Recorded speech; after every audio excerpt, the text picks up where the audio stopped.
सभी को जय जय श्री सीताराम। मैं एक ऐसे महान संत की बात करने जा रहा हूँ जिनके जीवन से जिनकी शिक्षाएं ग्रहण की जाए उतनी कम है। मैं सादर नमन करता हूँ हम सभी भक्तों की ओर से संत सियाराम बाबा को। मैं तरुणगिरी गोस्वामी उनके लिए श्रद्धांजलि अर्पित करने जा रहा हूँ। एक ऐसे संत जिनकी तपस्या और भक्ति और परोपकार ने लाखों लोगों के जीवन को प्रभावित किया। नर्मदा किनारे भक्ति में लीन रहे थे वो, और उनका असली नाम तो किसी को पता नहीं है, लेकिन भक्ति और दिव्य साधना ने उन्हें एक दिव्य संत बना दिया था। 11 दिसंबर 2024 को मोक्षदा एकादशी के दिन उनका देवलोक का मन हुआ और वो चले गए। और वो पहले भी कह चुके थे अपने भक्तों से कि मोक्षदा एकादशी को मैं अपने शरीर का त्याग करके ब्रह्मलीन होने वाला हूँ। उनकी गूंज हमेशा रहने वाली। बाबा का जन्म 1933 में हुआ था। 17 वर्ष की आयु में गृहस्थ जीवन त्याग कर आध्यात्मिक मार्ग पर चलने का संकल्प लिया और कई वर्ष तक वो यात्रा करते रहे और फिर अंत में नर्मदा पे आकर रुक गए और फिर वहां आकर तपस्या शुरू की।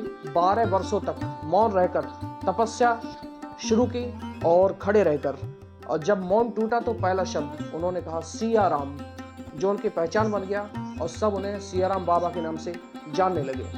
बाबा का जीवन बहुत साधारण था, लेकिन जो उन्होंने कार्य किए थे वो असाधारण थे। नर्मदा के तट पर अपनी साधना में इतना मग्न रहते थे कि दिन में 21-21 घंटे तक रामचरितमानस की चौपाइयां पढ़ते थे कि उनका विश्वास था कि तप और त्याग से जीवन का वर्षों तक श्री रामचरितमानस का पाठ किया, जिसकी चौपाई का जाप उनके न केवल साधना का हिस्सा था बल्कि जीवन का दिनचर्या बन चुका था।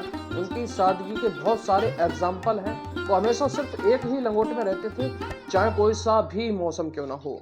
भक्तों के बीच में उनके बीच में चाय बहुत प्रसिद्ध थी। वहाँ चाय खत्म कभी नहीं होती थी और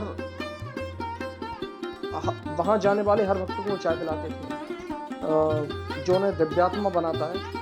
एक तरह से उनका प्रसाद था ये। उनकी एक अद्भुत विशेषता ये थी कि उन्होंने दान में मैक्सिमम अमाउंट सिर्फ 10 रुपए लिया। अगर कोई भक्त ज़्यादा राशि चढ़ाता था तो उसे वो लौटा देते थे। अर्जेंटीना और अन्य विदेशों से लोग आते थे तो केवल सिर्फ 10 रुपए लेते थे, बाकी सब वापस। जो भी उन्होंने दान में मिला वो समाज कल्याण में लगा दिया। तो नर्मदा, उनका जीवन बहुत साधारण था। बाबा ने नर्मदा घाट की मरम्मत के लिए 2,57,00,000 रुपए दिए थे। लाख रुपए जो वहाँ मंदिर बन रहा था उसके शिखर निर्माण के लिए दिए थे। ये वही 10-10 रुपए से इकट्ठा करके राशि बनी थी। पूरा पैसा नर्मदा जी के किनारे विकास कार्य में लग गया। उनका जीवन कठिन साधना का प्रतीक था, इसलिए वो चमत्कारी संत के रूप में जाने गए। कुछ समय पहले उस समय वीडियो वायरल हुआ था जिसमें बिना माचिस के वो दीपक जलाते हुए एक वीडियो वायरल हुआ था, और योग साधना के माध्यम से दीपक जलाते हैं। उनका शरीर भी हर मौसम के अनुकूल रहता था।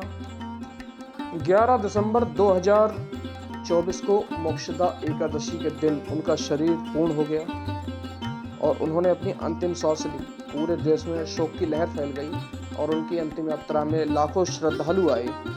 अंतिम संस्कार भी वहीं पर हुआ और उनकी समाधि को पवित्र स्थल और पर्यटन केंद्र के रूप में उनकी घोषणा की गई। उनकी समाधि को बदलने की। सियाराम बाबा का जीवन आध्यात्म के तौर पर तो इम्पोर्टेंट है ही, लेकिन वो हमें एक जाते जाते एक सीख दे गए कि हमें अपनी ज़िंदगी दूसरों के लिए ज़्यादा जीनी चाहिए, अपने लिए कम। संत सियाराम बाबा के जाने से भले ही हमें एक बहुत नुकसान हुआ, लेकिन उनकी सीख, उनका चरित्र, उनकी कथाएं हमेशा युगों युगों तक जीवित रहेंगी।